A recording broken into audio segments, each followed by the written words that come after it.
from NMRAx Studio 1, the New Year's Eve show, featuring the usual cast and some extras.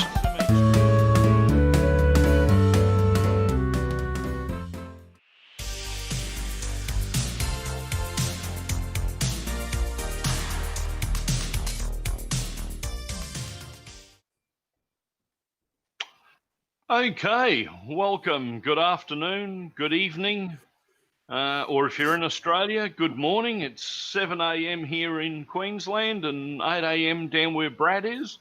And welcome to NMRAx New Year's Eve show. We've got a selection, as you can see in the room above me. If I can get my hand to point in the right direction, there we go. And we're going to have a little discussion about things that we've done in NMRAx since it started. Well, it seems like an eternity ago now, but what was it, back in April? And reminisce and relive a couple of the highlights or lowlights of NMRAx. So those of you in the chat, if you've got questions for anyone here, we've got some of our past hosts, and some of the production team, and we've got some clinicians here as well. So we'll run around the room and do some quick intros. So first of all, we got down in Lismore in New South Wales, Brad. How you going, guys? And he's obviously not been on a podcast before, so he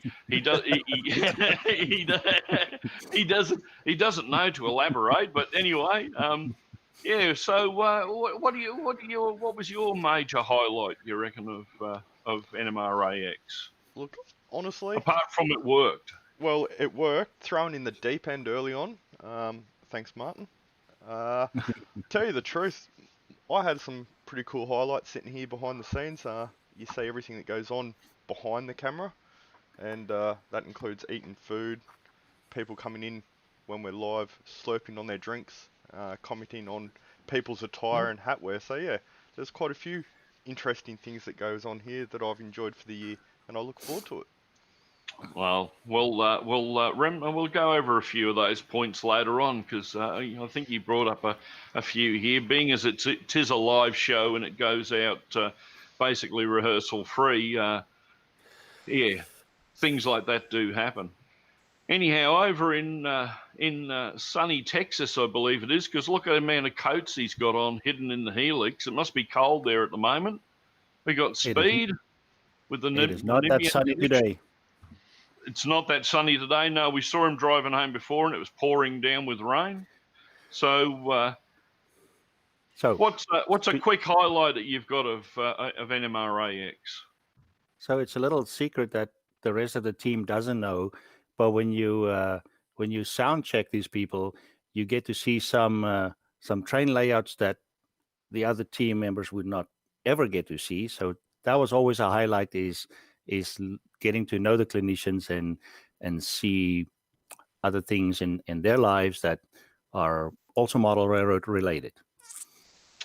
Cool. And live on stage, we've got, I believe he just had a promotion. Was it the head of slogans now?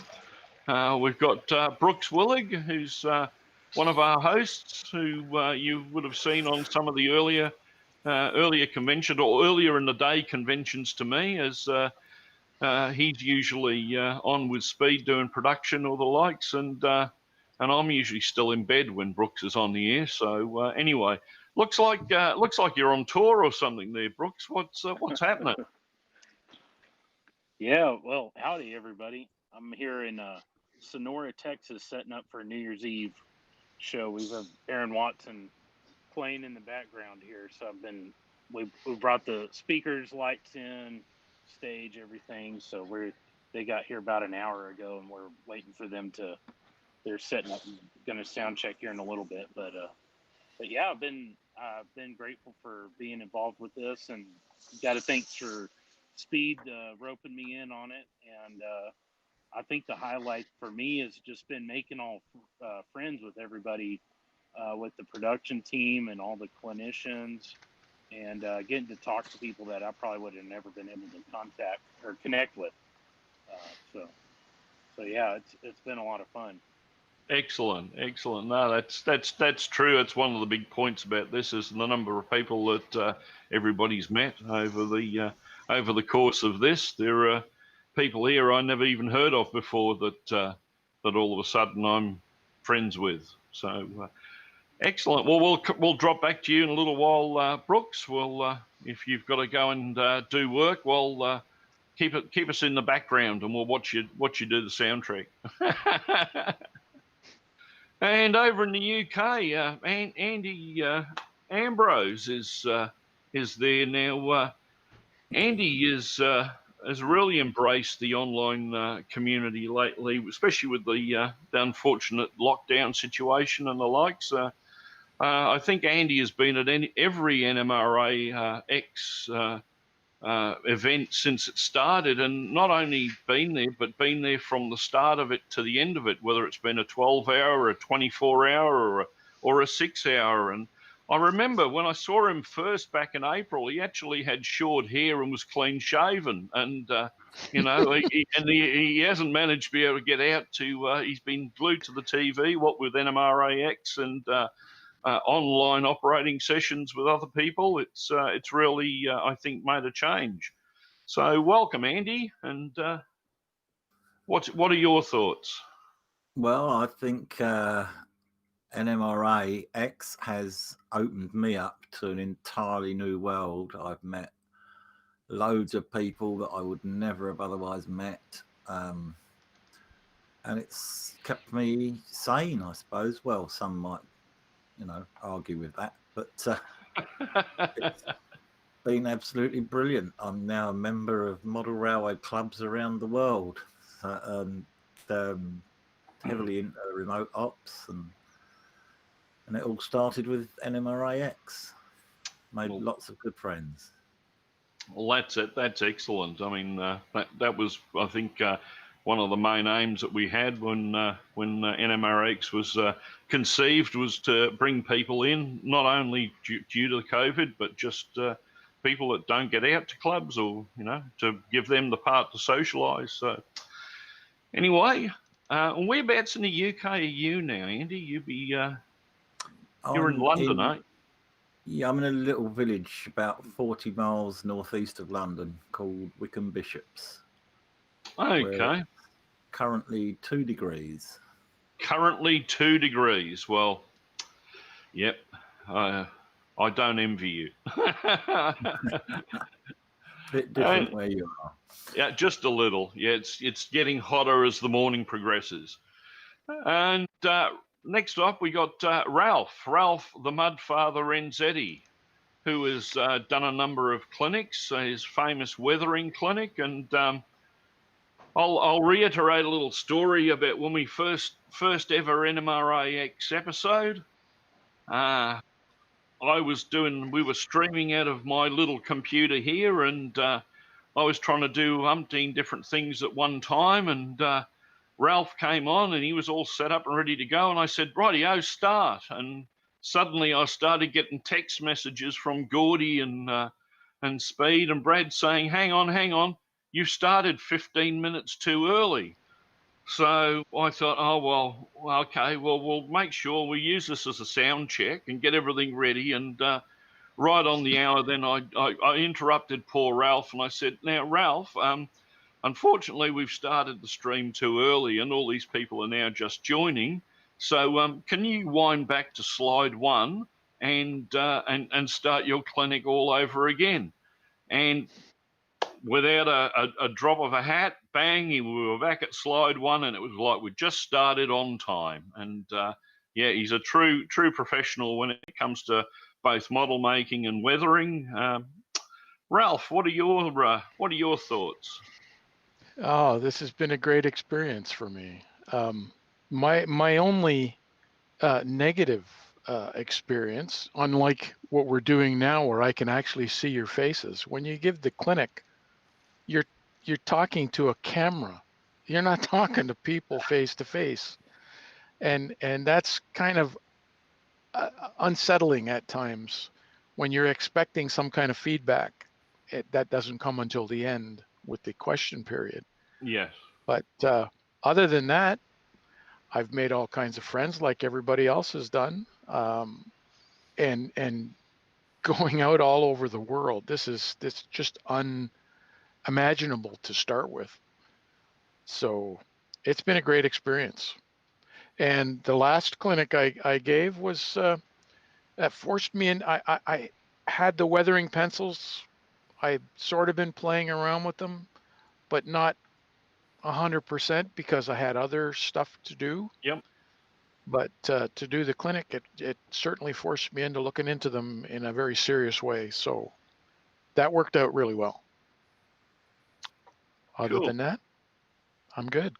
And like with Andy, I think we pulled him back from the edge, you know?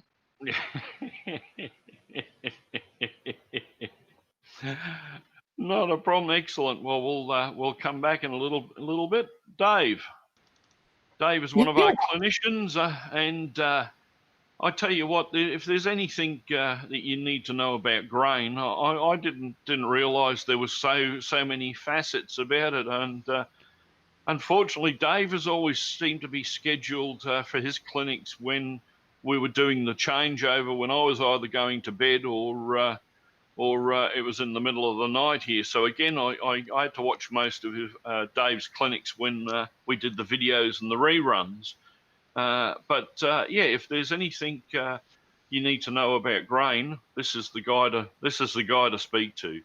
So Dave, what's been your thoughts on the whole episode? Well, it has been a lot of fun. I agree, and I have learned a ton because, like you, I watch, and I gotta say, Ralph, the pencils are wonderful. You gave me more ideas, so I shout out to a lot of people that I saw. And Perry Lamb, I watched him do the first NMRAx, and I said, well, I can do that, and I'd planned on doing some clinics anyway for Gateway. Would have been 2020. Yeah, I guess it was 2020, and it was canceled. So I said, well, how can I do this? Well, this is kind of what I do for a living. I'm an instructional development specialist. I teach people how to use Zoom. So I said, well, I can figure out how to do that. So I kind of adapted the grain stuff. I didn't really have a lot of modeling stuff included in it. So I added some of that and did a little bit, and it kind of came together, and then it was popular. So then there's the next one and the next one and the next one. And people keep asking and sending me emails, and I keep coming up with more stuff. And we kind of branched it out beyond NMRAx to my own local group. I live on the Mississippi River between Minneapolis and St. Louis, basically. And so I don't really have a region or a division that I can go hit a meeting with. So I use this as my virtual division or my virtual region meetings. So it's been a lot of fun. Excellent. It's been great watching some of these clinics. Like I said, the ones that when you were on here at about 1 o'clock in the morning and we were doing the changeover, I was like, no, I should go to bed now. I'll just watch this for 2 minutes. And then that was it. Another hour later, I was still sitting in front of the computer monitor. So I remember getting an email from you that said it was 2 o'clock in the morning, and why did you keep me up? And I said, well, you obviously want to do something. Okay, and now moving over to one of our presenters, one of the some people might know him as the moderately agitated mailboy on the AML network. Bruce is up in Canada and did a number of hosting spots during Gateway X, and we hope he'll be back next year to do some more hosting for us. So, Bruce, what were your initial thoughts? My initial thoughts was when Gordy and some others were chatting about the 24-hour nonstop event. I was thinking, you guys are nuts, but if you pull this off, it will be spectacular. And I was right on both accounts. You guys are nuts, but you pulled it off and it's spectacular. And that opened everybody's eyes. Although there was some reluctance on some people to accept that what was going on, but you open the eyes to what tools we have available to bring this hobby globally into this century. And then when you were able to pull together the Gateway X, the streams going on, 3 streams and things like that, and being a presenter and seeing some of the behind the scenes goings on, guys like Speed and Martin and Brad and Gordy, these guys get all the credit for putting on a show that looked like it was certainly well done, and not saying that it wasn't well done, but to know what they had to go through and the hoops they had to jump through and things to address during the productions when things weren't going right to get this product out. It was great. And then also did a clinic, and then that was a lot of fun too. So yeah, I'll come back and do the afternoon drive again, because I'll be retired next year, so I can probably swing almost any time. Oh, beautiful, beautiful. Well, we certainly look forward to you doing some more clinics and doing some more hosting. I think that worked out well. And while we're on the subject of the AML network, we've got superfan number 1 here, which is the modeler simply known as Kelly. And I think he's still muted at the moment. So if he's frozen. No, he's frozen. No, I'm not muted. No, he's not muted. No, I'm muted. I keep losing the connection, so. Okay. Speak fast. Yeah. So what? Right, real quick. Happy New Year, everybody. Yep. So, like I said, we got the second Bruce, superfan number 1, the modeler simply known as Kelly. What were your thoughts on NMRAx? You did some hosting along with Bruce during the Gateway week. Yeah, I was great. It was the first time doing Intrepid a little bit. But I think the amazing thing about this whole thing is, Gordy and you guys started this thing, and now everybody and their mother are doing it in one fashion or another. And there's just so much information out there now because of all this. Yes. And it's kind of overwhelming. Very overwhelming. It used to be that we had to rely on magazines or a hobby shop or a small group of people to get information. And now you just click on the keyboard and you've got more information than you've ever dreamed possible, and connections with people. Exactly. I mean, this is what the whole internet age, this part of the internet now is doing, and it's. I think we've all been forced to look at things like this with the current worldwide situation. But it was great having you doing some hosting, and we hope you're going to do some more now in the next year. We've got a few other things planned. We've got a few different things planned, so we'll go on with that a little later on. But anyway, we'll move on now up to from the US of A. We'll jump in the plane and head across to the windswept plains of Bury and Orkney, and our fearless leader, or the intrepid head of NMRAx, is sitting there, and he's wondering what am I going to pounce on him next. But what were your thoughts, Gordy? Come on. Oh, it's been terrifying working with you, what? But you loved every minute of it. I think I've got a lot more grey hairs. No, it's been fun. We partially achieved our goals. We've still got more to do, and we know that. And it's been good because Bruce just said, encourage people and give people the confidence that this isn't this big scary world that they can't learn. And it's nice to see other regions, divisions, SIGs, special interest groups, historical associations and stuff get on board with this. And everyone's got different formats, and different formats work for different people, but that's exactly what we wanted to do. We wanted to show that this was totally possible. We've done that. And the one thing that we probably haven't seen that we would have liked to have seen is possibly a bit of an increase in NMRA membership, because the NMRA is providing this to people for free, and anywhere else you generally have to pay for this quality of content. So we need to do something about that. But it's great, and I think 2021 will be different from 2020, and we want to add more stuff. We will be adding more stuff, and then we've got to start to consider how we transition into a world where we have both face-to-face and digital. And I guess, looking at what you guys have been doing, Martin and Brad, in Australia, where you've not had as many restrictions for the whole year, you've done some face-to-face, you've maintained your digital. I think that's something we need to explore. But it's been great, yeah, honestly. Oh, that's good, and it's been fun doing this. It's been fun keeping you on edge.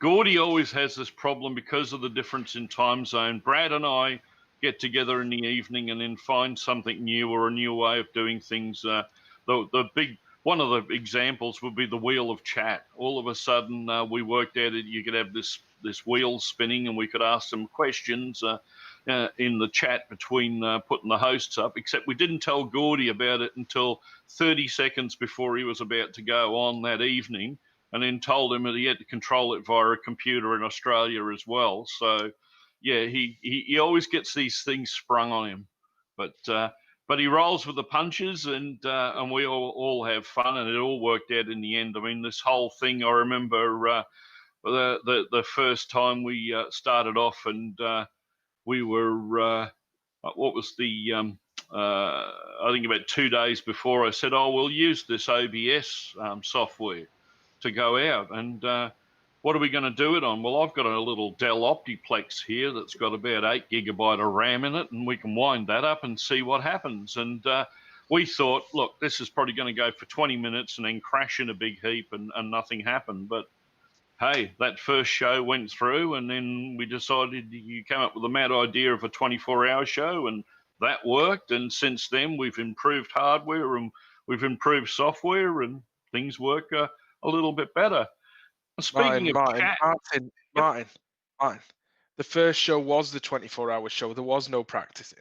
Well, and if I remember rightly, yeah. on that first show where I was controlling that computer, see what makes me giggle, what people don't see behind the scenes, is more recently we added hosts, and we did NERX recently, and we had a huge team of great people from the Northeastern region supporting us. But in that first 24 hours, I remember sitting here for 8 hours hosting and controlling the computer in Australia. And if you go back and watch those first videos, the lag as I'm trying to push buttons in Australia whilst do the hosting and push buttons on my own computer to mute and unmute myself is hilarious. But yeah, it was good fun, that first 24-hour one. We should repeat that, shouldn't we? We should, as an anniversary, I reckon, of when we first started. Another 24-hour job. Well, there we go. I found a computer in Timbuktu that you can drive, so you can get the full experience. Thank you. Now, Brad, he's in mission control there, and he's been looking at the chat, obviously. Anybody out there in the chat? They've got questions for anybody on the panel? Fire them up there. And that faced Brad just showed that he forgot the chat was there. Yeah, he's forgot the chat was right. there. I've got 3 screens, and I tell you the truth, other than the 60, 70 people viewing, I don't actually have the chat up. I'm too busy here because you'd think after 9 months of doing this, we would really improve, but I was up an hour before the show downloading content for the show still, so we haven't changed anything. Okay. So, Gordy, you jump in the chat. Put the violins away. Okay, I've been watching the chat for you. And so there's a few, mostly it's really positive comments from people around the world that have been enjoying, the content that we put out and stuff. And, I think some resonation there with people around what Andy said about, people, us being able to reach people that normally we don't reach because they're not members of clubs or they're not able to come to the local division meet and stuff like that. And that is exactly why we've got to carry on doing this kind of stuff. We can't just stop doing this now because these people have always been there. I knew that. That's why we did this. We didn't plan. I mean, it was Kansas City, I think, in 2018 where we first talked about this, Martin, over a few wobbly pops. And it wasn't then because of COVID, because if we'd have known COVID was then, we would have invested in PPE or something. But it was about it was about reaching people that we don't normally reach. And I think we've succeeded in that, and we've got to roll it out. But I mean, now's the time for people to give questions, and if we can touch on this just now, I mean, this isn't my show, this is your show. I'm just No, here for this is our decoration. show. You just hijacked it. That's all. Yeah, I'm just hijacking it right now. So to say that for NMRA members and for non-members, next week, as the vaccines are rolled out in the UK and the USA, we will be rolling out the NMRAx survey because we want your feedback. So we'll be rolling out an online survey to people. We want your feedback, whether you're an NMRA member or not. If you're not an NMRA member, though, I want to know why. It's kind of my job as the very large worldwide director to understand why people are not joining or renewing their membership. So I want to hear feedback from everybody, and we always incorporate people's feedback. You know, don't think we don't listen. Some people make some wild suggestions that are a bit out of our control or out of our budget, because the guys still are working on my Scottish budget of nothing. Yep. And so you know, it's the way we go. So we got a question from Ken Mason in New Orleans, and he says, "What would be a decent, reasonably priced camera system to use for filming clinics for YouTube and NMRAx?" Okay, well, we might just go around the room quickly and ask some of the clinicians that we've got here what they actually used. So Ralph, we'll probably go to Ralph because he does quite a few clinics where he's actually got a downward-facing camera on his workbench. So what's the equipment that you use, Ralph? It's a Logitech 620, but it can be done with a cell phone as well. Yep. So, I mean, there's so many different variations out there. If just about everybody has a cell phone, the 620 has to be linked to my computer. I have a laptop, but with the phone, you don't even have to hook it to the laptop until after you've recorded it. Exactly. Yep. And you can use your phone as well live. You can use the camera out of it and plug that into the computer and run that live. So like Brooks is doing now. Yep. Well, Brooks is on a mobile phone at the moment. Yep. And there's nothing. If a lot of people have digital SLRs as well, or a digital camera, and you'll find that if you plug your camera in with a USB, even a digital SLR, although that's really going to show all the grey hairs on your head, just warning younger folk there. But I can prove it. That you can just use a digital SLR. You can use anything that can record. I mean, it's as long as it records in a reasonable quality. Most of the webcams here tonight are only doing less than 2 megapixels because that's what it does. And when it goes out on a stream, it's 720. If you're doing YouTube videos, you can do them in 4K, and you can see every hair on your arm if that's what you want to do. But when it goes out live streamed, it generally gets compressed, so it doesn't have to be the world's greatest camera.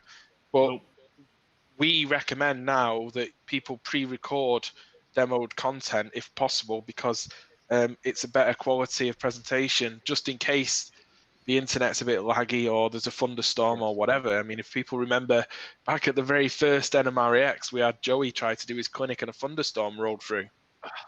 So plus his camera wasn't the greatest either. So or maybe it was the laptop, but yeah. No, so yes, Dave. Yeah, Ralph was saying the webcam. This is as cheap as you can get. This is the knockoff of his much better camera. We use this. I literally clip it to my work light, and then I can just point it down, and I can move it around if I need to. It's worked shockingly well. I will not use the microphone on it. The microphone is junk, but the camera does. I have something to add. You know, the camera and the equipment is one thing, and I agree. The audio is the most important, but something that would help you out is good lighting. And of course, most of us have good lighting on our workbench, but if you're in a dark room, then the camera will slow down the shutter rate and everything will become fuzzy. So with lighting, everything becomes clearer and sharper. Yep, that's a good point with the lighting. I always remember Clark Kooning had done a couple of a couple of shows, and every time Clark come back from his PowerPoint presentation, he wouldn't have the light on. It was just a silhouette of him. So Brad and I dubbed him Clark in the Dark, because every time he came back, it was Clark in the Dark, you know. He was joining the NMRA Witness Protection Program. That's right. Yep. That's yeah. Direct modeling with the Masters managers. Okay, we have another question if we're ready for it. Yep. Go far away. Okay. So Kurt Valentine asks, he says, so I'm a middle school technology teacher and I'm a model railroader. I have a model train layout in the classroom, and I've been trying over the last couple of years to introduce and try to turn kids onto the hobby of model railroads. Any ideas or thoughts about anything that I could do with them, I am welcome to do. You know what, Gordy? I think he should be on one of our NMRAx shows so that his kids can see it on their computer from home, and anybody else that is interested. The recruiter is on his case. Yeah. I think, I think Kurt, another thing you could do with this class is, I don't know, there's a hobby shop in the area that could donate some Athearn Blue Box or the equivalent type kits that they could take and have his class assemble them as part of a technology type thing. There's a lot that you can do. I'm thinking some of the paper models from Clever Models that you can download for free. You could build some of those, and not sure, but you got knives and stuff, but simple things like that to get the kids some technical skills and also give them an idea of the different facets of the hobby. It wouldn't take much to give them a one of those T-track things. Have them work on one of those, put some track and scenery and stuff like that down. Yes, that's a good idea. A little bit with the curriculum side of it. I mean, yeah, the model railroad is there, but why do those cars exist? Talk a little bit about what the prototype does and then link it to what's going on the model railroad. Then you can kind of link it into a social studies curriculum or to a mathematics curriculum. Why is this car bigger than that car? Well, it's weight and volume. Some kinds of things that you might be able to tie in. Absolutely. I agree that I would say, Kurt, that you should look at what the Illinois Technical Model, Illinois Tech Model Railroad Club are doing. They have a Facebook group, and what they do is they look at the prototype and then they break down how the different components of the prototype, what they are, what technologies are used, and then they actually replicate them as Fremo modules rather than having a fixed layout. That's how the youngsters can get involved then. And if you speak to your local hobby shops or speak to Wolfers, I mean, I guarantee if you speak to Wolfers, they will help you out. Stacey Wolfers is very keen on getting younger people in the hobby because that's what we need to be doing. But the thing there is if they're looking at the prototype, that's how most people get into model railroading, is an interest in the prototype, because either they catch the train to school. It's a big thing in the UK is kids catch the train to school. The next thing you know, they're taking photographs of the train and showing their mates at school, hopefully, rather than showing them any other photos at school. And then it goes from there, and then they get a model and they want to replicate what they see. And even if that's as a teenager or as that's in their early 20s, late 20s, whatever, that's how people tend to get started in the hobby. That's why at NMRAx we're going to start the series with Jordan, our young gun there, on rail fanning, because it ties into the hobby so well, and ties into being aware of what's going on around you. I do remember, I come from a model railroading family. I think people kind of know that if you've listened to me on any podcast or anything.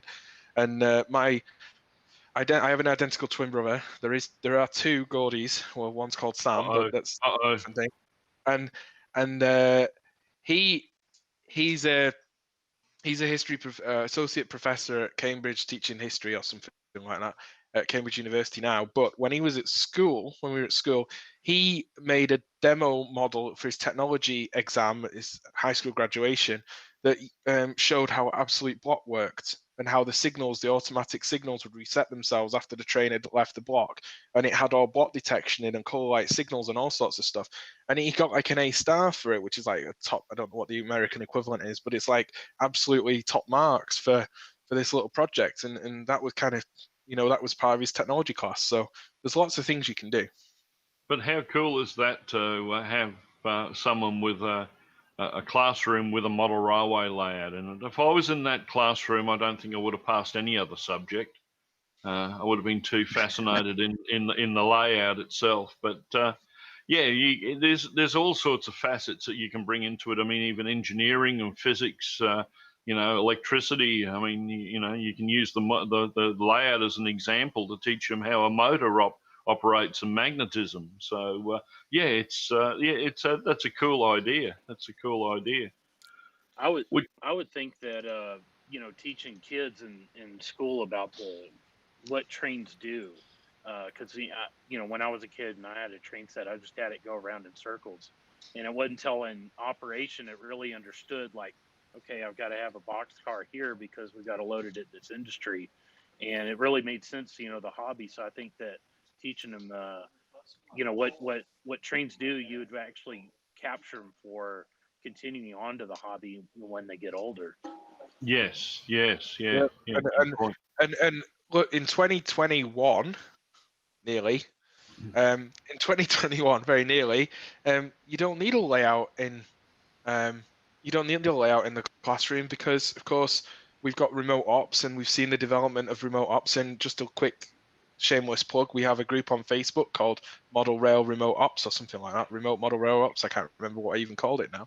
But anyway, that group there, and Andy's a member of the Silicon Valley Model Railroad Club in California, and they're offering virtual open houses. People are operating their layout from all over the world, and that's the future. The future of the hobby is you never need to leave your basement to go and operate some of the potentially future best model railroads in the country, or we would say in the world now, with the opportunities and technology.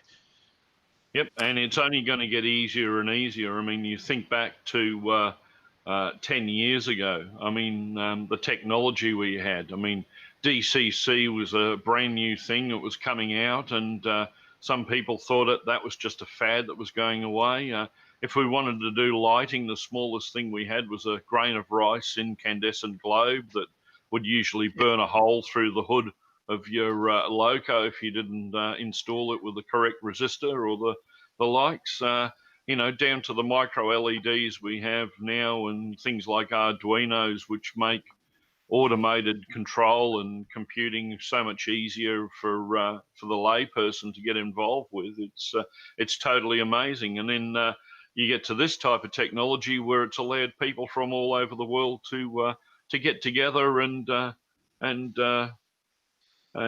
share ideas and share their what they're up to at the moment. And like we said, the remote ops are just getting bigger and bigger. I mean, Andy, how did you get involved in the Silicon Valley lines, and have you found doing their remote op sessions? Oh, I found it absolutely brilliant. I got involved with them. Don't know. I've just been following them and talking to people in the club on another chat channel from John Batacola's TSG Multimedia. Started talking to members of Silicon Valley lines because they're all from that general area, and it ended up joining. And I'm not the only Englishman in the club. We've got a few people from England, Germany, lots of Americans, obviously. Terrific bunch of people, and I think they're going to be running another house because it was so successful. And to the teacher, is it Kurt? Aye. Now, look out for the postings that we'll be doing about our next open house. And you asked a question, I would say get your children to come and drive the trains on the open house remotely from the classroom. Oh yeah. You need or even from home if they're studying outside the classroom at the moment. Absolutely. You need nothing other than a computer to do it. You don't need anything else. Speed's there. We send you a link. And I also want to tell Kurt that there's a teacher in Houston that that also has a model railroading class in school, and I would like them to get in contact with each other. There you go. There's another contact for him. So are we ready for another question? Have you got another question there? Kurt said thank you, and I think we're going to explode his head if we don't stop. Right. So a couple of things from two different people. Someone said, Sparky says it shows like this that make him think about wanting to join the NMRA because it shows that the organisation's getting a little bit more with the times. And then Fred's asked in the chat, how about mentioning about NMRA membership? He would love to join, and I know everyone here. And I promise everyone, I didn't plant these questions, right? They're genuinely in the chat. You can see them. But everyone here is an NMRA member. Everyone here is involved in the organization. Well, mostly has been involved in the organization or is involved in the organization today. And I don't know whether we just want to touch about the benefits of being an NMRA member during 2020, which has been a difficult year, and what your local NMRA organization has done, or how you've kept in contact with other NMRA members around the world. I don't know if we've got time to touch on that, Martin. Yeah, well, I'll start it off. And the NMRA, to me, I was the Div Super up here in Queensland for 9-10 years or so, and recently relinquished that to Duncan, who's our new Div Super. But the thing with NMRA, and the thing that brings me back, is the people I meet through NMRA. It's not the events, it's not the clinics, it's the people I meet at those clinics and events. And I don't think you can put a dollar value on that. And hopefully NMRAx is bringing that now online, where we can actually maybe entice some other people to join the NMRA. I mean, yes, it's a big organisation. We've got to thank them for a lot. I mean, without them, we could all be modelling either Hornby trains or Athern trains, or because there would have been no standards. So they were definitely needed, and they've definitely provided a great service to the hobby. And as I said, I believe it's the friendship that I've made, and that's what draws me back to it. So we'll go around the room here. So we'll start off in the top left again with Brad, and see what his thoughts are on the NMRA and why he's a member.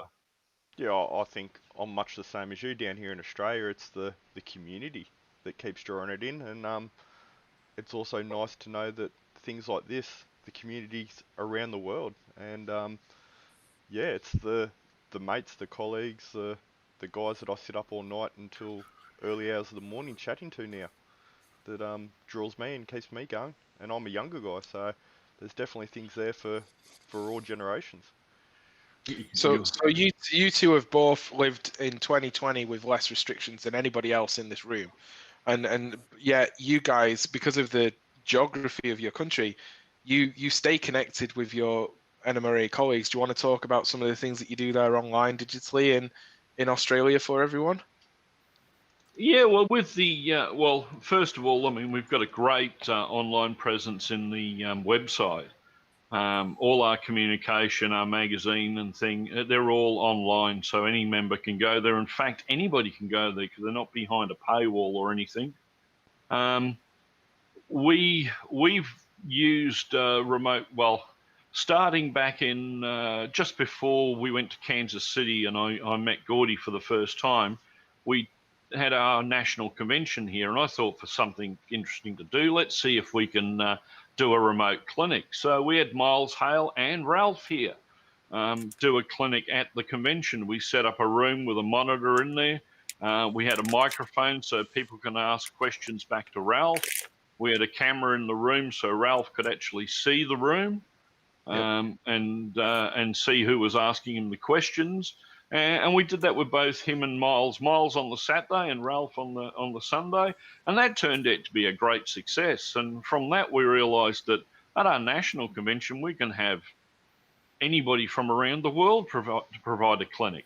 That's right. They didn't have to travel there, and it was actually Miles Hale made a comment to me that this was great because he can do a clinic from his workshop. He said, "Do you know how many times I've traveled halfway across the US to do a clinic and then got there and just found out I'd forgotten a paintbrush or forgotten a piece of glue or a piece of equipment, and he's had to race out and buy it to go and do the clinic." Whereas now he can do the clinic from his workshop. So if someone asks him a question, whatever, everything is right at his fingertips, and he can pull them out. So it was a bit of an eye opener that way. And then when I met Gordy in Kansas City, we were talking about, well, yeah, we can take that a bit further, and hence what happened here. But locally, when COVID hit and we were initially all locked down, we started running our meetings, our Division 1 meeting in Queensland online. So we'd set up a big screen in the venue where we were having our division meeting, and we'd usually get about 40 to 50 people at a divisional meeting.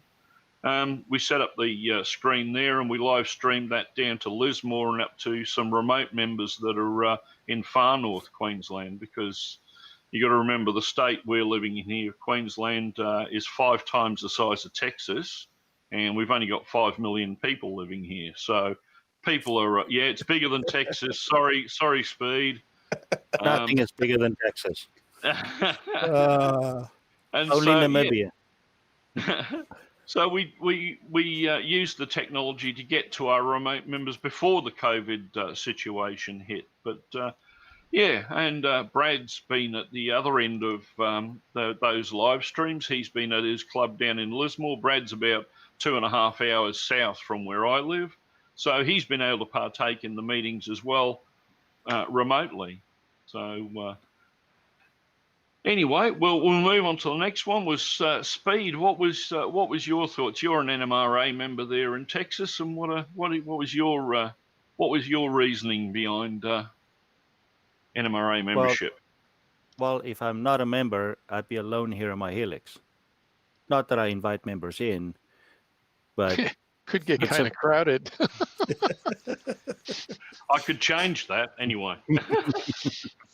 Not tonight. Come join me in my helix. For me, the NMRA has always been the people, not the funfair and the magazine and the website.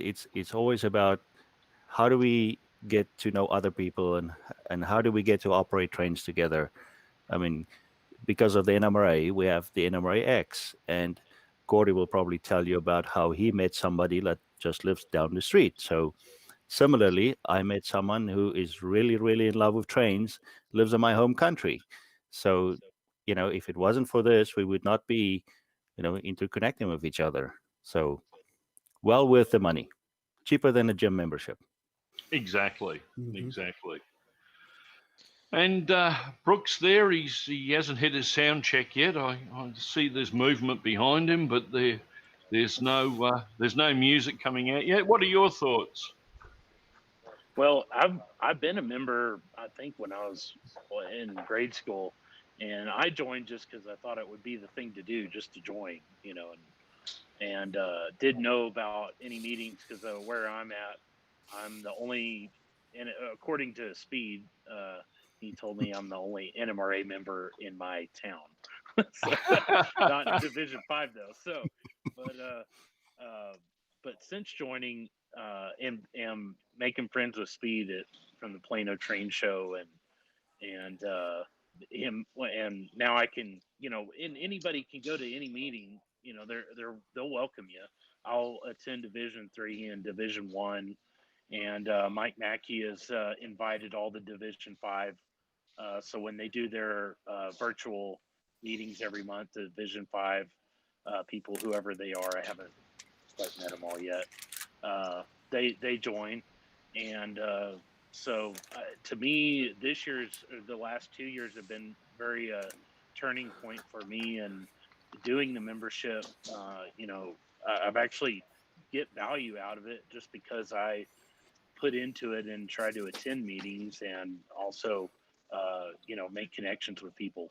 And since then I've gotten a lot of value out of it, and I've put my hat in for the Division 5 director to just because I want to see activity and meetings for my division in this area. And a couple days ago, I found out that Lubbock's got a model railroad club. I don't know if they're NMRA or not, but I'm going to pursue probably joining them, even though I'm in a different town, just so I can make new friends. Because I do travel to Lubbock every once in a while. Not lately though, but but yeah, so that's what it means for me. You know, the friendship, being able to meet people, especially like and joining y'all.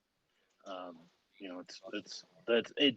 I always say I've said it in a few clinics online that you get what you put into it. So Yeah. if you sit back, don't reach out to anybody, don't go to the meetings. All you're doing is putting your money into it. And that's, you know, you could buy a car with it, you know, but by joining and then meeting people, you get to learn what other people are doing, see what maybe you're not doing right and how you can do things better or see what works and what doesn't work. So, so yeah. Excellent. There's a bit of a common thread, I think, starting to form here. So let's move away from Texas. Like, why don't we go to Andy and then we'll go to Canada? okay, Let's do that's that. what I was going to do. I was going to World. hit Andy and see what his thoughts are on it, and then we'll head on over to Bruce Wilson. Yeah. I don't know. There's so much to the NMRA that it's very difficult to sum it up in an easy sentence. Its cost effectiveness is brilliant because you'll save your first NMRA membership fees on the partnership program and the discounts that hobby shops give NMRA members and things like that. Very easy to, you know, judge it cost effectively like that. But the fellowship of it and the friends I've made, just everything about it, really. Plus, it's, you know, one of the things that's kept me sane during this lockdown, although I was a member long before that. Yes. But I made friends long before when I went. I mean, going to an NMRA convention is that was just like being in heaven, you know, going in the bar and getting up the next morning after 30 minutes sleep and just having to stumble out of the bedroom and you're in with the layouts and the other members. It's absolutely brilliant. But there are so many facets of it. The assistance that you get from other members, all that sort of thing. You know, then there's the digital side. I remember Ralph's first, well, it was to me, the first ever clinic, and that was at Aberdeen Convention, Right. that came direct from the United States. And it, you know, Canada. Sorry. That's all right. Just say North America. That covers it all. Yeah. But yeah, Canada. Yeah, good job, Lionel. Yeah. It was, you know, that if you look to all the things that have been done in the hobby, from my point of view, they've all been done by the NMRA first, and some of them just couldn't have been done without the NMRA. The digital standards, the getting the lens right in the beginning and getting the other manufacturers to build to one system so everything was interoperable. Yep. Rather than going through the old VHS beta wars, you know, that was something that the NMRA did brilliantly. Yes. And let's be frank, nobody else could have done it. If you look at the European, the NEM, they didn't do it. And I don't think they could have done it. The fact is, the biggest single market is the USA. That's where it starts. And Canada, Australia, UK, obviously Germany as well is a very big market. But for somebody to actually put it together, which is what the NMRA did, was absolutely brilliant for all modelers, not just NMRA members, but all modelers. Exactly. They're doing it now for LCC, which is going to be brilliant. So Andy, do you want to just touch on, rather than me saying it, do you want to just touch on some of the things that the NMRA and the British region have done this year when they've not been able to meet face to face? Yeah, we've got the Brew and Natter sessions, virtual session on Zoom or not Zoom, Cisco. We've got the local groups which have all I don't know if all of them have, but certainly our group now meets by virtually, and we've got more members attending than we've ever had before. Yeah, and we also did a virtual regional convention over 5 days in the British region as well, with clinicians from. We've make and take clinics, didn't we, this year? Yeah, that was brilliant. The interactive aspects of those conventions were brilliant. I think NMRAx ought to do a quiz like we did on the regional one, because that was hilarious. Oh, Gordy's quiz. They're a bit too difficult, apparently. Well, especially when you got the questions wrong. Oh, that's great. So, Bruce, from a Canadian perspective, now I understand you've been an NMRA member for a period of time. I first joined the NMRA back as either 72 or 73 when I was in high school, through our local club in Windsor, Ontario. And I finally became a life member, I think, in 83, when you could pay $300 for it, bargain at the time. But, first of all, it's the standards is the key thing, but the main thing is the people. And through being an NMRA member, I got to meet people in my previous stops in my career around the country. I've been working all over the place, and I've been able to hook up with local modelers and clubs through the NMRA. I used to do a lot of work down in Minneapolis, St. Paul, and was going to Twin Cities division meetings monthly because they were there and I had nothing to do, and it was beats in an hotel room. But the NMRA, besides that, it's really the people you meet and the people that you become friend with, and all the wonderful things it is. Like it's a little different now because you can't get out and do the face-to-face, but I know from talking to people, some divisions are doing virtual presentations, and they're busier now than they have been before, because now the venue and the format is easy. Anybody can sit down and join a meeting once a week, that type of thing. I know the layout or the operations SIG. I'm not sure they do twice a month or once every week, but they do Zoom meetings with a couple clinics presentation, and they usually have over 100 people for that. So the technology we're seeing that's been thrust into the forefront by NMRAx has been a boon to everybody, because now they're seeing it's easy. Like I would have never known Andy before, or Brad, or Martin, or Dave, Kelly, any of these guys. I would have never met them without this format that we're doing right now. And so what NMRA has done is taken the social aspect and expanded on it, because it's now literally worldwide, and here we are spanning the globe right now doing this. Yep, we've just had comments from 3 different continents, and there's one striking similarity between all those comments, and that's the friendship and the fellowship and the meeting of people that is probably the primary thing that you'd get in the NMRA. And then all the other good things that they've done in the past. I mean, they've got a wealth of a history. I mean, it goes back to 1936 was when it was started. 5, 6, even still, it's a long time ago.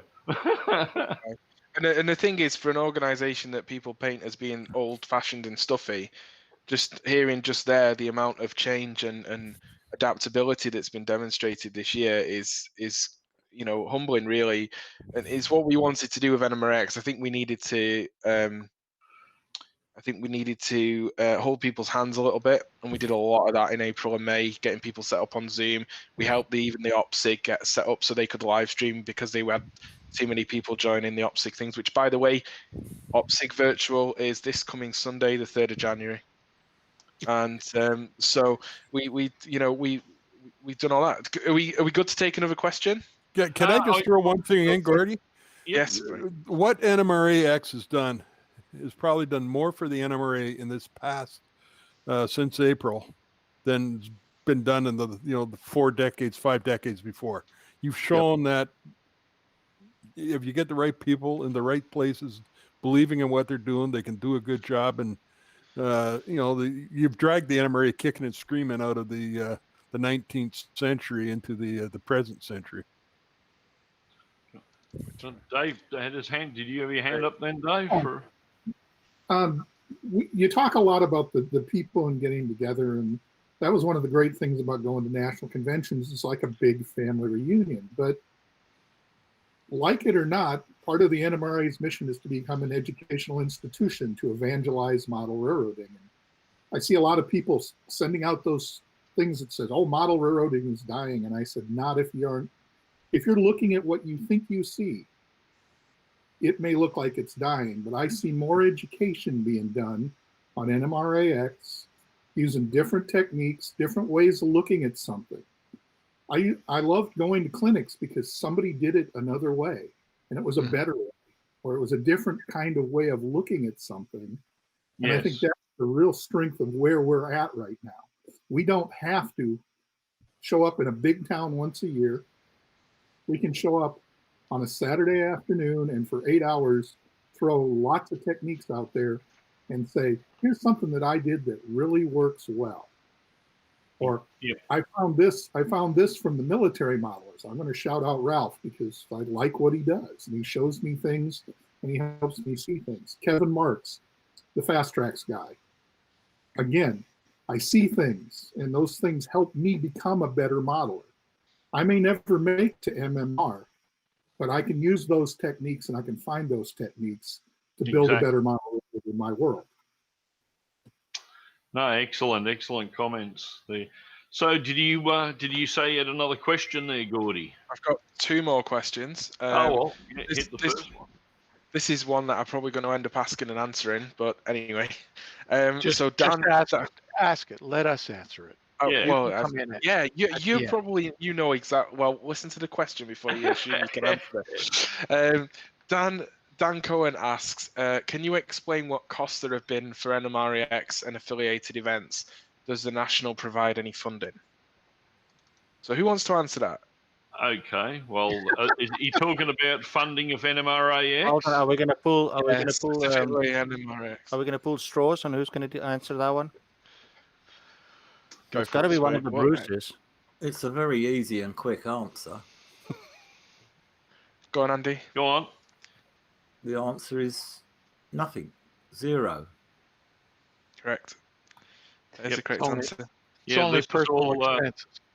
All being put on, by individual members. It's all the people that you see here now are the ones that are putting NMRAx together and are running it. There has been no charge. We use everything we use and broadcast on is a free platform, which then points us to the fact that if we can do it, it doesn't cost us anything. Umpteen other people can do it as well, and we've seen. I think it was touched on in the beginning of our conversation here tonight that when we started, there was 2 or 3 other shows out there. Some of them were pre-recorded. A couple of them were live streams of people were putting together. But now it's just exploded, and there is a lot out there, which is good because it means it keeps us on our toes, and it means that it forces us to look at other ways of using this technology to present information. And in 2021, we've got a couple of ideas up the line, and Andy talked about a quiz earlier on. Well, we've been looking at some different software where people can be able to actually log in, and we'll have an interactive NMRA quiz. So there's a few other things on the pipeline that we're looking at, and you've got to look at that because we can't keep just doing clinic presentations and layout tours ad infinitum. We're going to end up repeating ourselves. So we've got to come up with a few new things, a few fresh things. So yeah, I think that might have answered Dan's question. Anybody I else think have any partially. comments? I did have one thing to say. So some of the Zoom meetings, obviously, people are not daft. There's a license fee for Zoom, and there's a license fee for WebEx, and GoToMeeting, and the National does have a GoToMeeting account. We don't use it. Other groups have funded their own Zoom accounts or have relied on members who have one maybe for work or whatever. That's true. That's part of the reason why we made this free for all, is because it's not costing the NMRA anything. It's just costing us our time. But the encouraging thing there is that we need people to support the NMRA, support NMRAx by joining the NMRA. Otherwise, there's no point in us doing it. With the whole point of this was to reach out to people, to help people, to provide something that people are not getting elsewhere, and in the hope that people would turn around and support us in what's really been a very challenging year for a social organization. I mean, in a world where meeting socially can potentially kill you, and an organization that's founded on people working together in a social way, it's a very difficult challenge in 2020, and the overall nationally NMRA membership has declined in 2020, unfortunately, as it's declined in previous years as well. So we do need to do some stuff like this to reach out to people. But the groups and regions, the divisions, they have funded their own Zoom accounts. It's something they should do. If you think about it, really, if you rent space to meet in, then it's not actually anywhere near as expensive as brick and mortar renting anyway. So we're talking like $10 to $20 a month. It's a drop in the ocean. So it's been good for people, but whereby you do need to pay for a room with more than 4 people. We're very fortunate. We have a sponsor who allows us to use a room on their account. We should give them a plug as well. That's that because they're another online community that's out there, and that's Model Railroading Live. If you notice when we go back, it'll say MRL-Aussies for the page name, and that's because it's supplied by Model Railroading Live. So they have their own set of shows and the likes that they run on their channel, and I definitely recommend that you go over and check a few of them out. Sorry, Gordy. No, that's fine, mate. So the next question, Carl asked, I know if you were afraid these programs would take the place of NMRA conventions, how much negative feedback did we get? Good question. So let's shall we go around the room? Let's pick Don't pick on me. Let's pick Bruce. Bruce put his hand up there. I'll jump in because at the first one, there was a lot of whinging and whining because why are they doing it on Facebook? Jeez, nobody likes Facebook. Blah, blah, blah, blah, blah. They can't do it on Facebook. We can't save it. Now, it's not like there was. So then they got on YouTube. Why are you doing that on YouTube? So there's a lot of whingers and whiners no matter what you do. You're giving them something free, they'll find something to complain about. And they were complaining about things, well, can only watch it and that's it, it's gone. Well, no, because all this stuff's recorded and out there. And really, if you think about going to a live clinic at a convention, you watch it, you might get a little half-page handout if you're lucky, or a page handout, and it's gone. And it's over. So, but here I can go back and dial up my clinic, which I may do sometime just to see how bad I did it at the Gateway. You mean you haven't watched your own clinic I have yet? not watched. I've been afraid to watch. Oh. but that's been the complaints. People whinging and whining. Why is it on Facebook? I hate Facebook. Facebook, they're gonna put a chip in your head and monitor you all the way. Well, if you're using your phone, you're being monitored anyhow, so that's a no-go. But the whinging and whining.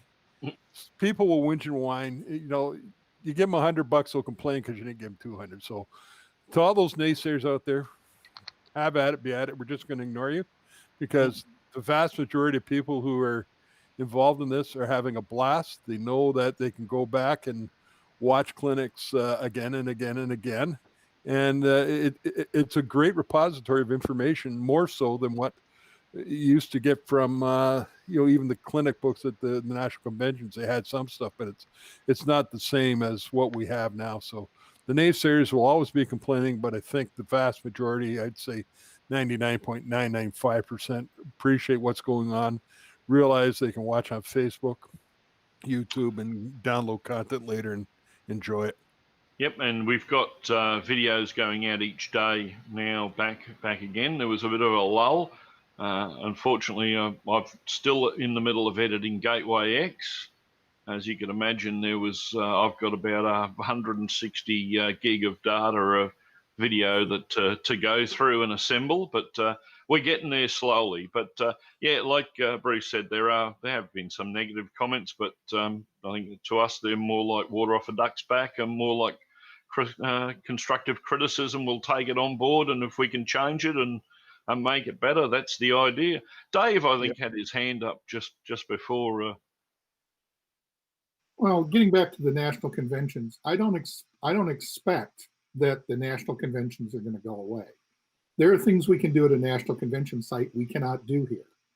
We can try, but one of the best things, the reasons I go to a lot of national conventions is there's something in the town I want to see.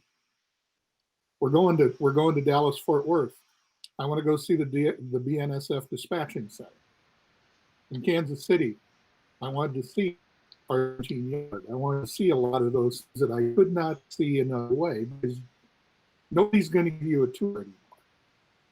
So there's still lots of reasons to have a national convention, and the clinics are still great live.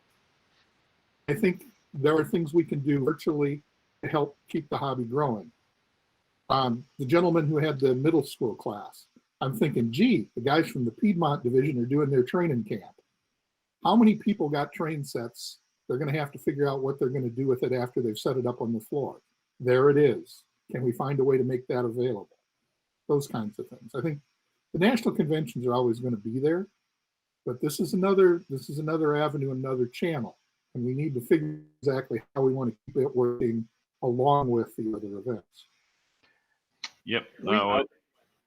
We can add this to a national convention. For those who can't make it to the convention, you can broadcast it live. Yep. Which is one of the plans. But I think there's some problems with venues on that, though, isn't there? Some venues restrict to what you can or cannot do. Sometimes, but flip that around a minute. Just flip that around a minute. Yeah. The British and Australian region has clinicians that come and give clinics at their conventions.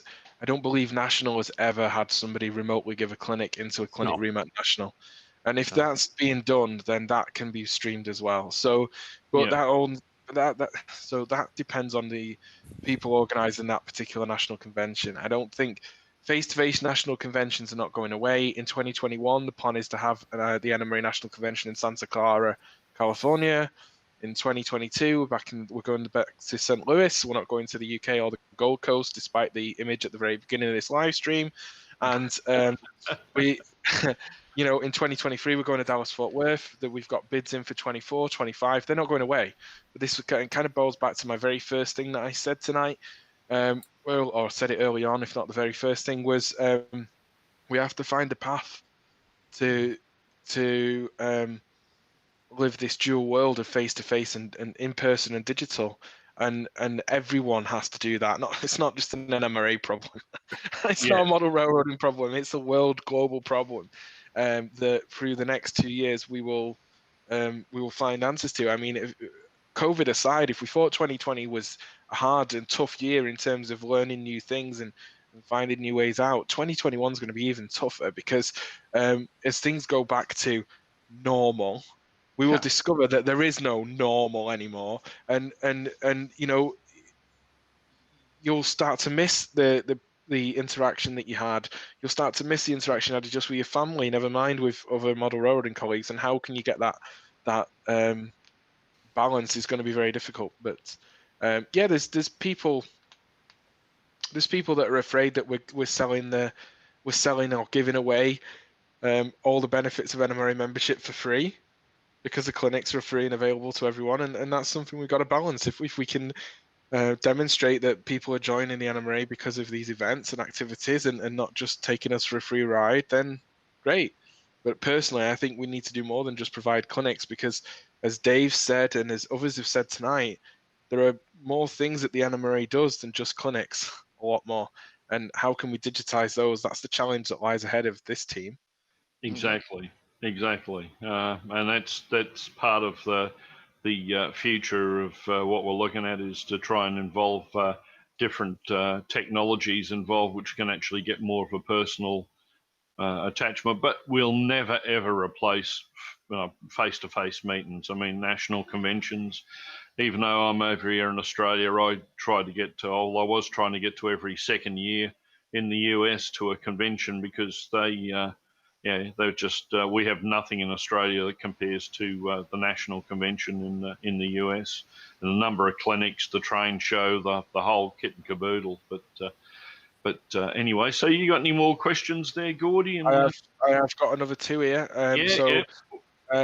Probably this is a question that the answer can come from Speed. Dan Maccaben, sorry if I said that wrong, asks, is there an email list where you can find out about these NMRAx activities? I seem to only randomly find out about them. You have all done a fantastic job with this. Speed?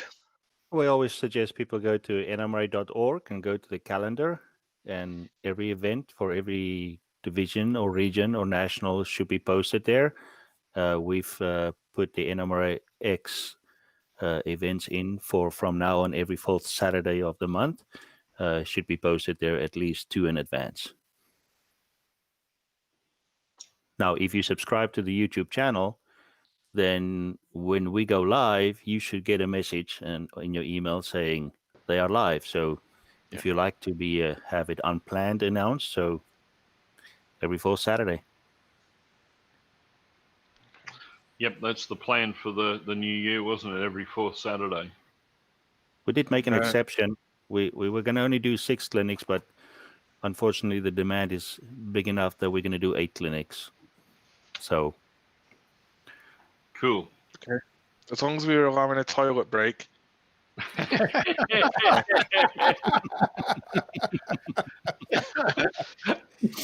think we need to allow everyone bathroom breaks. It's vitally important. And it looks like our stream is doing a little bit of buffering. So if you are having buffering issues, then just refresh and hopefully it'll come back and be okay. Yeah. Okay. A quick membership question. Don't know who wants to take this one. It's a membership question. If no one wants to answer it, I can answer this. Andrew asks, if he lives in an area at the edge of one region and knows people in a neighboring region, can you join that region? I ask because I live in NYC, but I am in a club in New Jersey.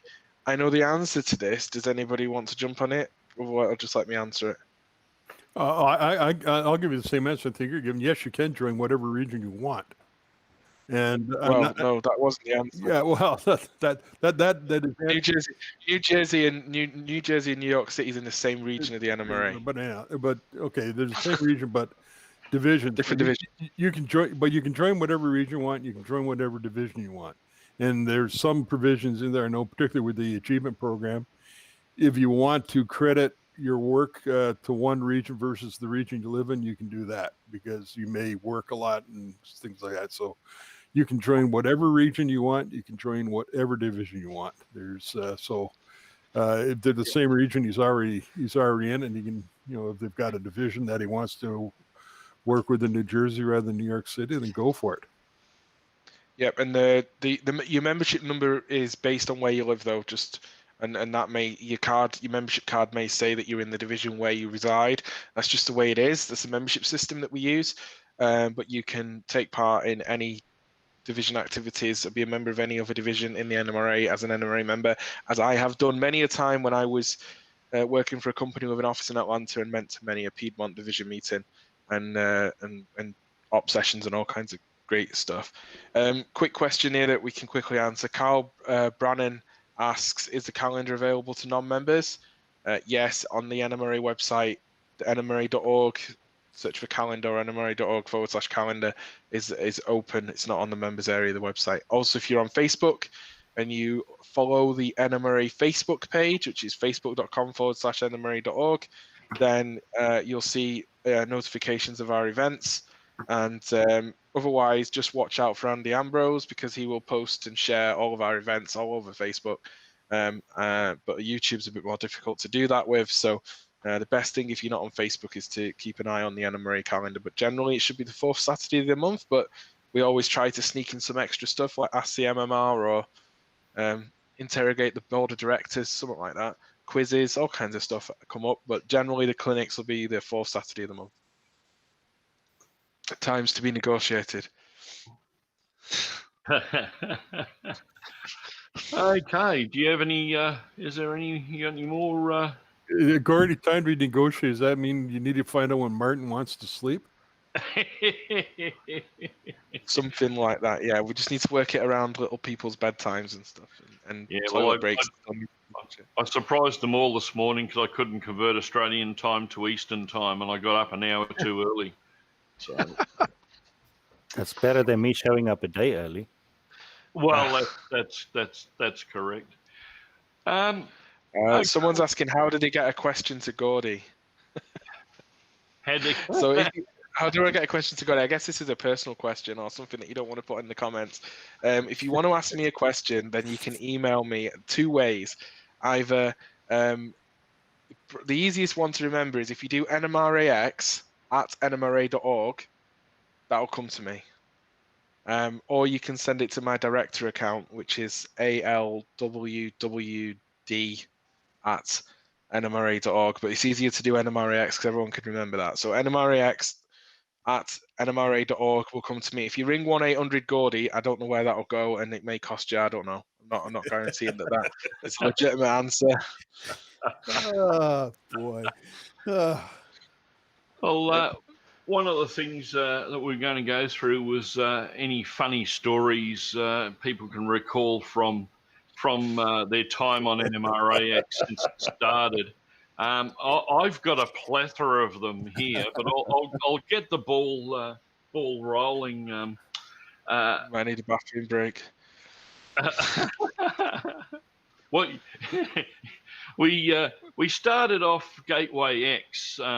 Before we were about to start that, we realised that probably running things through an old Dell ex-government computer here in Australia was probably not going to work that well, and we actually obtained a server, a remote server.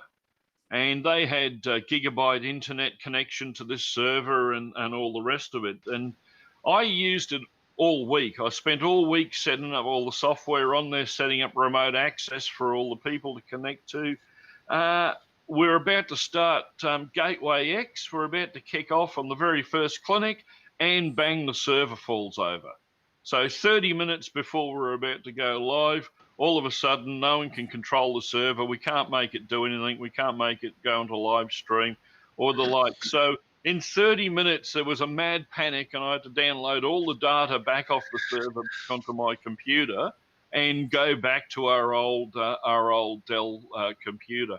And that was, a bit of a nervous position. I mean, I think we were late starting, I think, on that day because of that, but we got it back online and we got it running, and the old Dell computer here in Australia got us through that epic. So that was a bit of a laugh.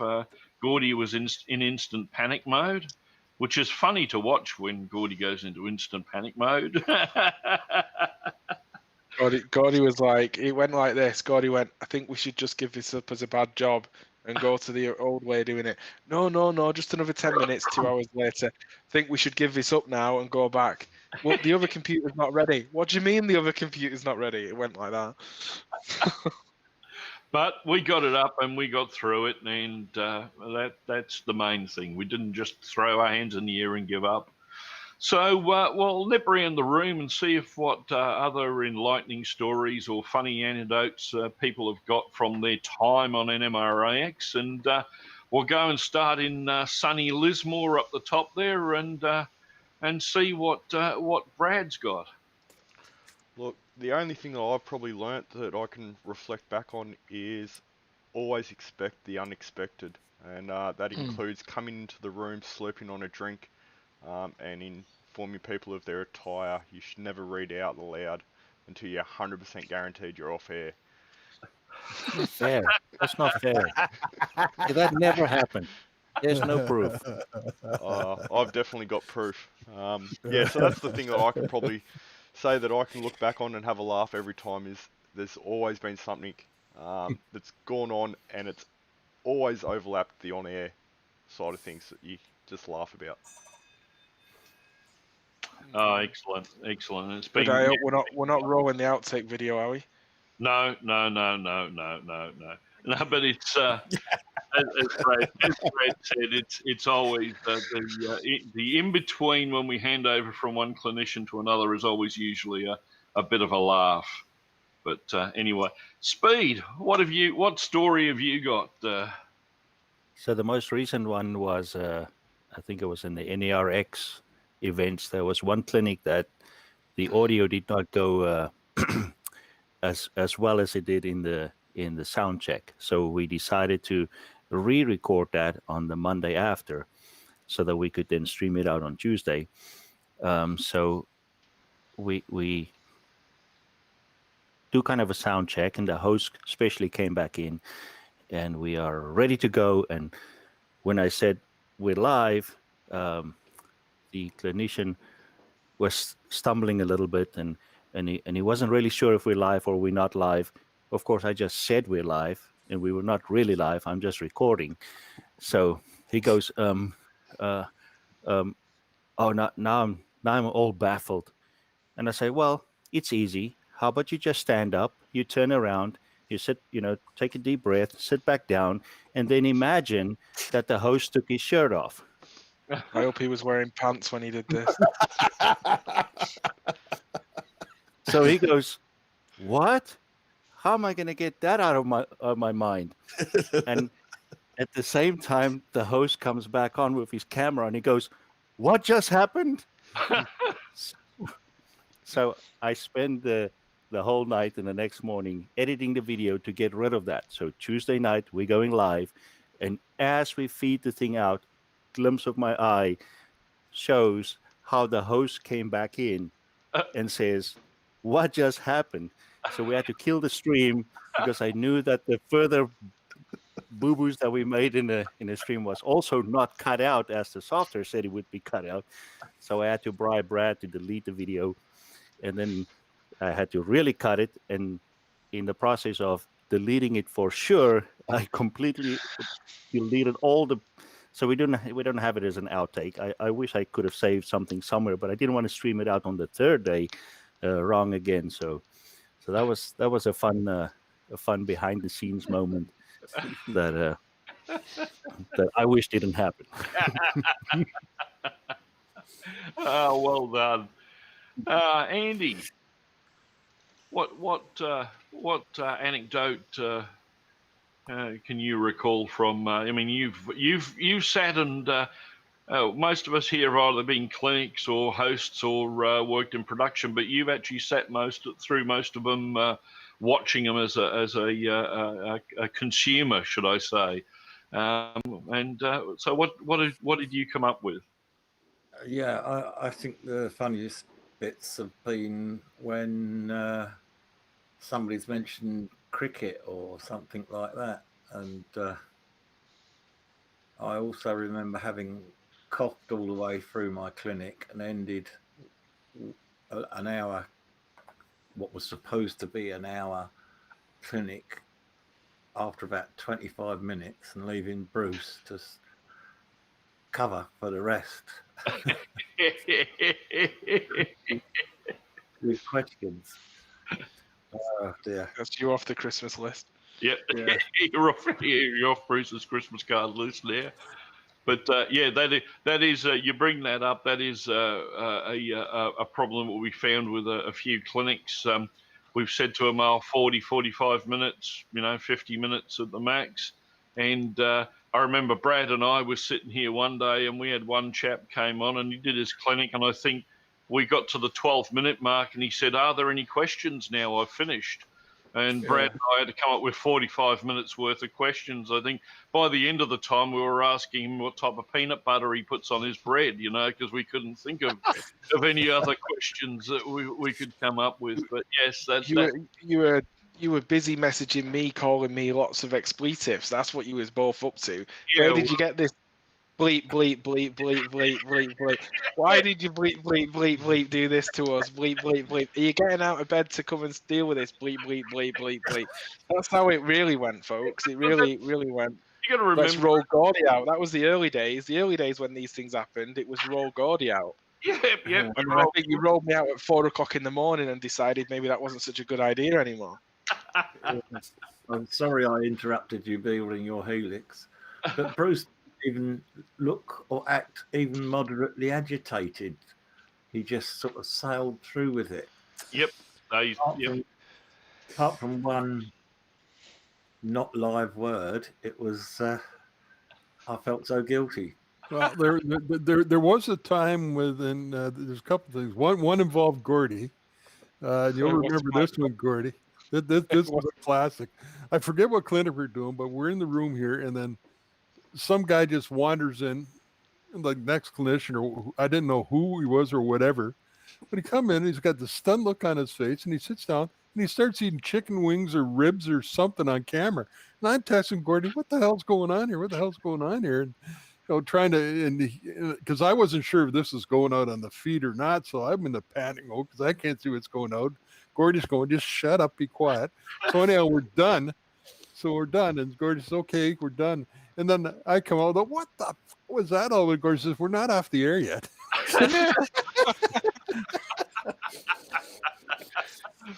Yeah, it was. We all remember that one. Oh, Jesus. Gordy says, "Oh, really?" He says, "Yeah." So we're not off the air yet. Oh, Lord. And then Brad and I had a similar thing with a clinic on NMRAx where the guy was talking about his operation system, and after about 15 minutes, he's done.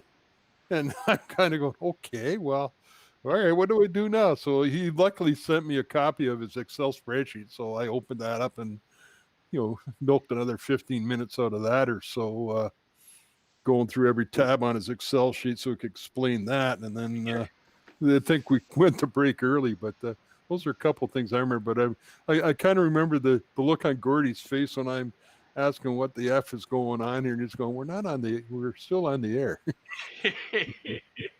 Yeah, that's happened a couple of times where we've had those issues. Ralph.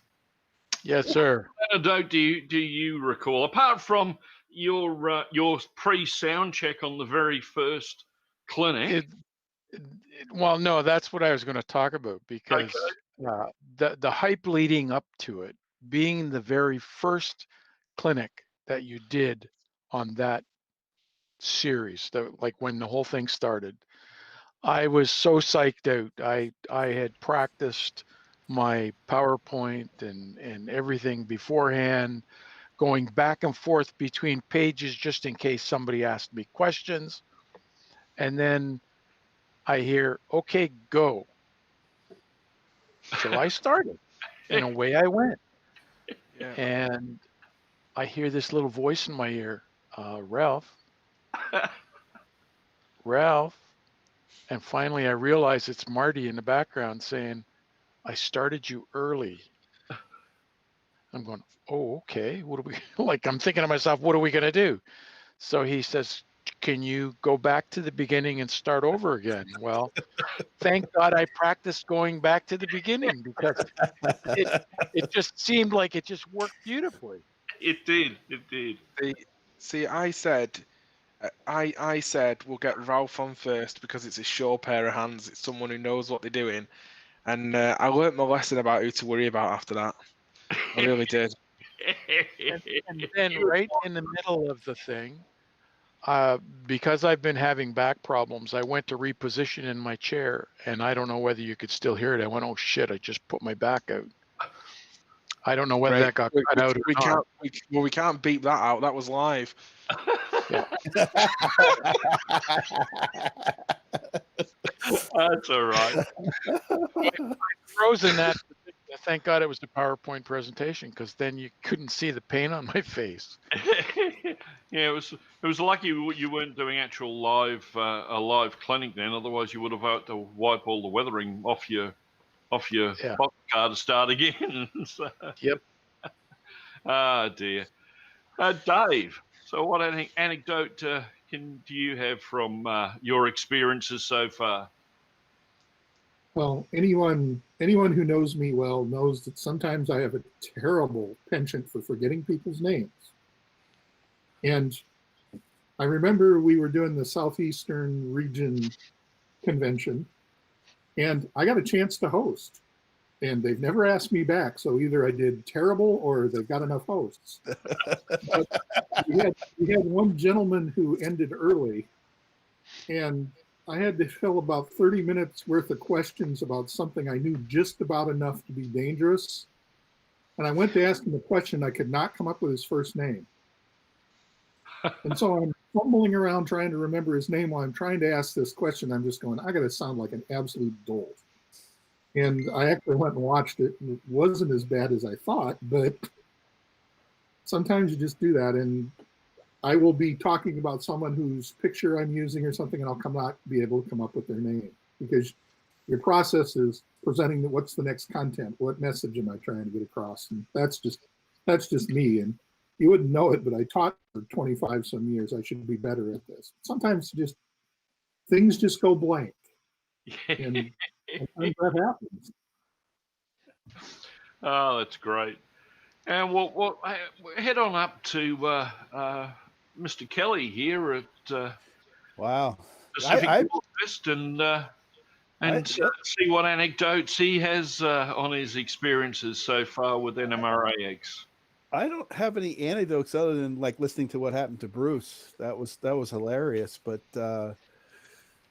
I think that, and Dave just brought up a good point about the fact that doing a presentation to a camera versus a live audience where you can judge the audience or you can do ad lib or whatever. It's really difficult, but based on the reaction of the audience, it's difficult to, you get a piece of paper with the clinician's information on it, and obviously it's being provided by the clinician, so it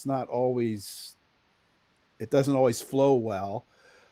It sometimes has a lot of fluff in it, and then you're supposed to turn around and take that and try to read it or at least memorize it and look at the camera at the same time. So it was those little things that make a difference versus doing a live audience.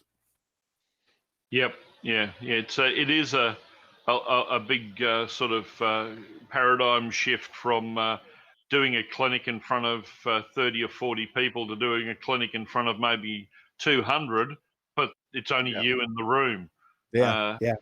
Which is one of the things that we've talked about amongst ourselves about making some changes for 2021, where we may actually try and converse more with the clinic presenter and do the questions as we go, and that may help. It may help some. It may not. We've got some people that you put them on and off they go. They're quite happy to go along on their own. And there's others like some of the people here tonight, and other people have mentioned it to us before. It's really disconcerting going through this PowerPoint and not actually having any feedback coming in. Ralph put his hand up just yeah, I was just going to add to that. Yep. When I did the clinics for both you and Gordy, you had feedback. Basically, you had another window open for me to see the people that I was giving the clinic to. Yes. Which helped a lot. It really did. Okay. Yep. Well, that, as I said, we're looking at a couple of different solutions to try and get that feedback back to the clinic presenters. So obviously it's going to make the presentations a lot better. But going on, I noticed John's dropped in here, and he's one of our recent people from NMRAx. He also runs his own podcast, I believe, as well. I haven't really had much to do with John, so I'll let him have a little spiel. What are your thoughts? Have you any anecdotes from NMRAx? Sorry, Gordy, what was that? I said, we want to keep John.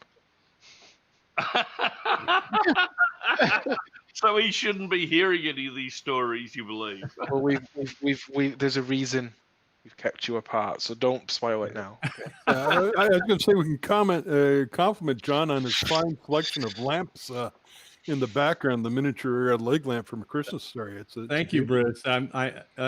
Clearly you're an aficionado of great lamps. I've got the full size one in our window. And that, of course, is Fragile, right? It's from It's from Italy. Yes, the soft glow of electric sex. There you go. There you go. Gosh, I don't know what to say. I'm just sort of getting into this. I guess I have two thoughts. Well, the first is, I was thinking about this again when I was walking today. If you were going to make a list of the most important things that happened in the model railroading hobby in 2020, I can't imagine that NMRAx wouldn't be in the top 3 on virtually everybody's list. This has been just, I don't know if Gordy planned this whole pandemic just so that we could sort of roll this thing out or what, but I mean, to me, it's just been shares in PPE if I did. Yeah, it's just been a transformational moment, I think. It's sort of, as other people have suggested, kind of 10 years worth of change in 9 months. It's hard to, I think all of the shortcomings or could do betters or any of that is all kind of really around the margin of something that's just been phenomenal.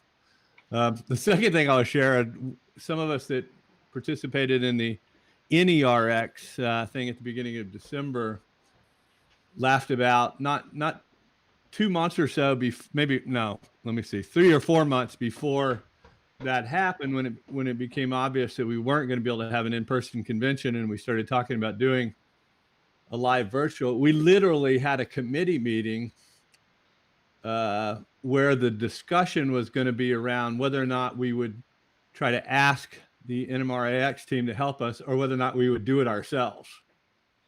And having gone through that, I can only laugh at the naivete we had about the possibility of doing it ourselves. I mean, we would have been so far into the deep end of the pool without being able to swim that it just would have been an absolute disaster. Because none of us, I think, appreciated how much you guys on the team had done and figured out, sometimes because you're smart and sometimes because you're just bullheaded and you just figured it out somehow, right? So I felt really, really blessed that we didn't answer that stupid question the wrong way. Anyway. Oh, that's great, and it's great to have you along, John. Yeah. The team. We'll head over to Gordy now. Now, I don't know what anecdote he's going to come up with what's happened in NMRAx, because where do we start, Gordy? Anyway, I'll hand it over to you. I think this was the worst idea we ever had.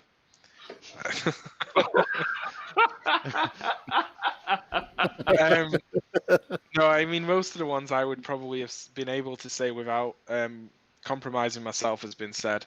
But just know it's a lot of fun behind the cameras, as it is for you guys watching. Otherwise, we wouldn't be doing this. And it's been, can I say, one of the nicest things this year has been being able to grow a sustainable program for the NMRA that's cost us absolutely nothing, and being able to grow the team. That was always the thing that I had to set out to do after April. I thought, right, God, we've got to do something to respond to this in April. We did. I think we did that really well. I have I can remember more about nights where I've been drinking quite a lot of beer, more than I can remember about the first 24 hours of NMRAx, because I was that sleep deprived by the time I'd finished it.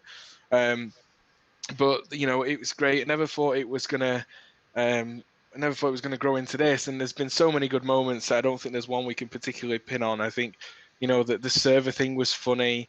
The server thing was funny. Some of the conversations I had with the NER team about NMRAx were hilarious. Some of the conversations we had leading up to it to prepare them for it with John's team, where You know, some of the just as someone on the outside asking some of the questions were quite funny, really, to me as someone that's now on the inside. But I like reflected back and I was like, these are exactly the kind of questions I asked back in April. So it's all been good. I don't think if we'd sat here 12 months ago, I don't think we could have ever imagined to have all this. You know, I don't think there's. I don't think we could have predicted this, and I wish I had, because I would have had shares in PPE. But anyway, and it's no, it's been great. There are some bumps on the road. There are times when the stream goes down. There's this and that, and there's frantic things in the background and lots of expletives. But on the whole, you know, it's great. This really has shown the strength of the model railroading community, because it's not just the team and the guys here and the people that have give clinics. There's over, I think we're nearly over 300 clinics now, 300 hours of content. Yep. We must be.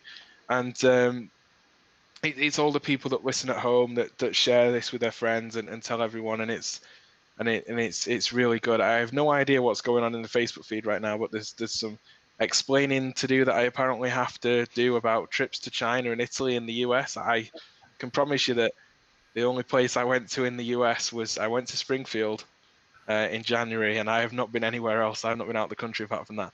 But no, it's been great, and I think, as I said earlier, the survey will be going out in the next week. We have the questions ready to go out, and we really want everybody's feedback, because it's really vitally important. And if in that survey you want to share with us some of your funny moments with your families, that would be great for us to hear some of the things that's gone on. I know that I can generally tell when my daughter Annabelle's got NMRAx on, because she'll start screaming "Daddy, Daddy, Daddy," and the next thing I'm getting a tap at the door as she wants to appear on camera herself. So, you know, I know that this is a thing that people have shared with their families, and that's been great. So, and even Andy's daughter has been commenting as we've gone through this as well. So, it's really good.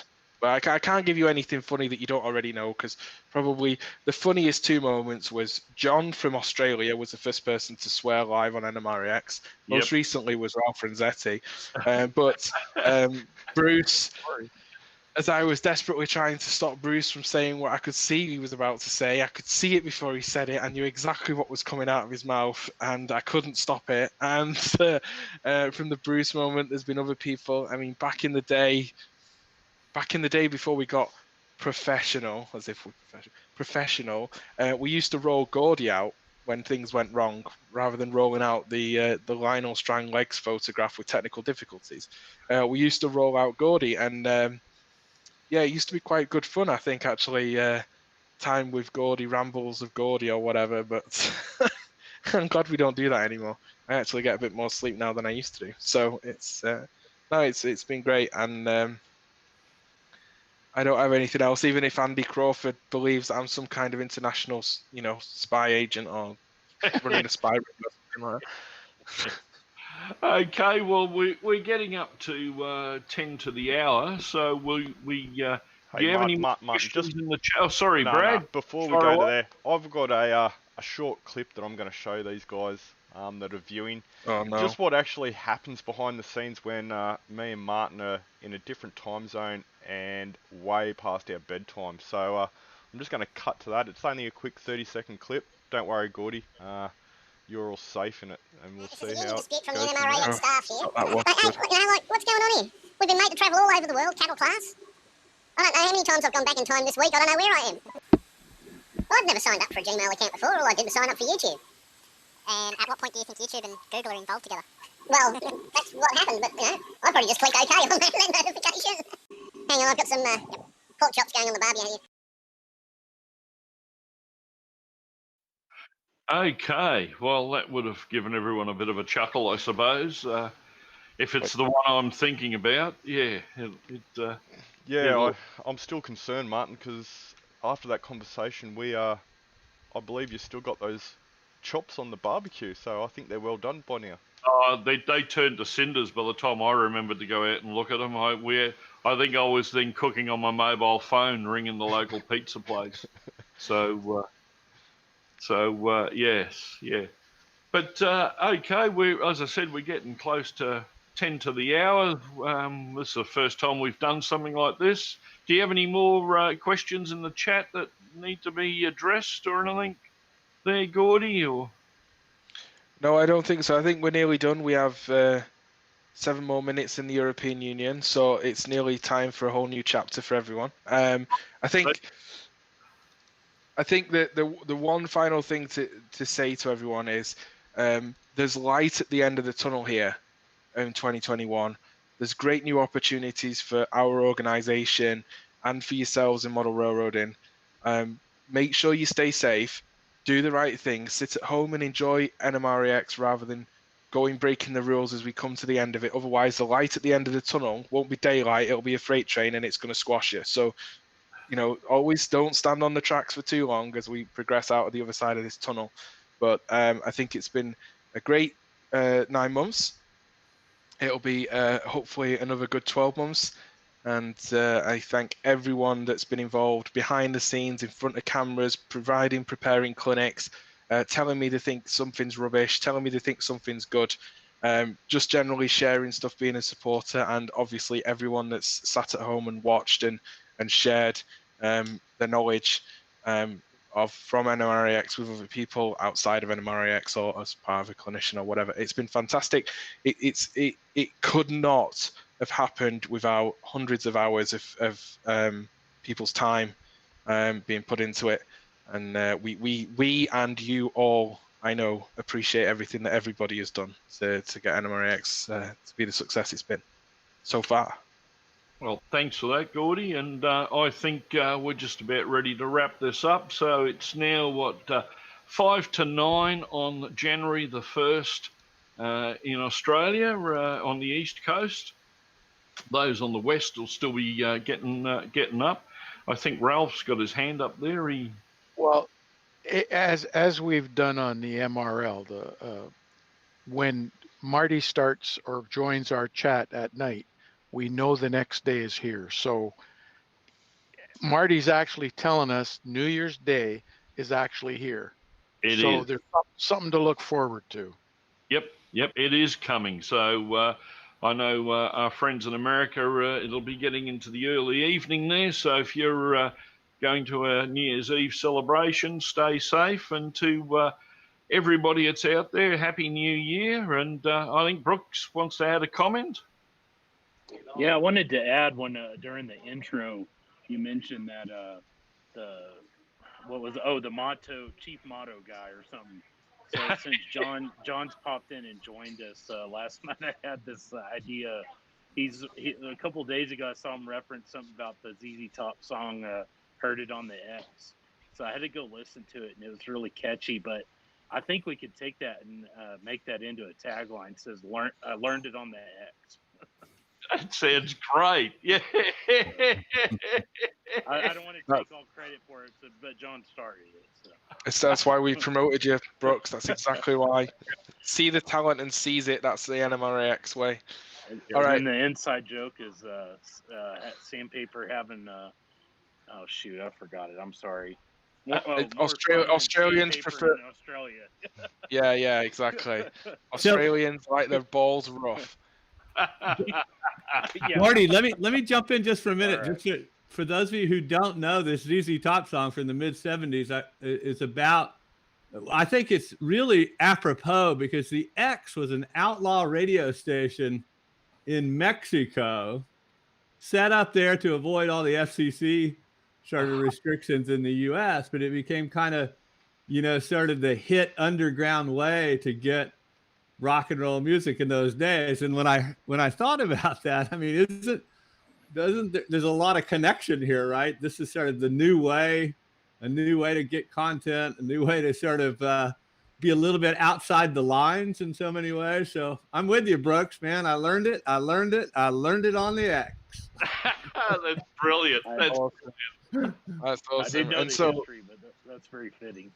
Perfect, guys. Work on it. Put some music to it, and I'm sure we can make some money some royalties off that. But but yeah, and just a final shout out for 2021. We only have enough clinicians to take us through to April. We really want to encourage you to come and have a go. There's a group of people here that will help you get over the hurdle of setting up and giving your first clinic. Remember, you can get AP points for volunteer and for author, or one or the other, but not both. But you can get one or the other, depending what you need. You can get some certificates on the wall if that's what you want to do. We really want to make you successful. And of course, somebody's just put T-shirts. There are T-shirts. Not with I learned it on the X yet, but that we'll work on that. But you can get T-shirts with NMRAx on, at the very least, from our partners, Daylight Sales. So please support us. If you're not a member of the NMRA, join. Please give us feedback during our survey in the next couple of weeks. And please continue to watch in 2021 and contribute if you can. All we can really ask for. And from everyone here, I guess, have a safe and prosperous new year. For those that are going out to have a few wobbly pops, don't overdo it. We exercised control here last night. It's hard to believe, but we did. And we'll end it there, I guess. So happy New Year to everybody, and happy New Year to everyone on the panel. Happy New Year. Happy New Year. Happy New Year. Thanks for putting us on the right track.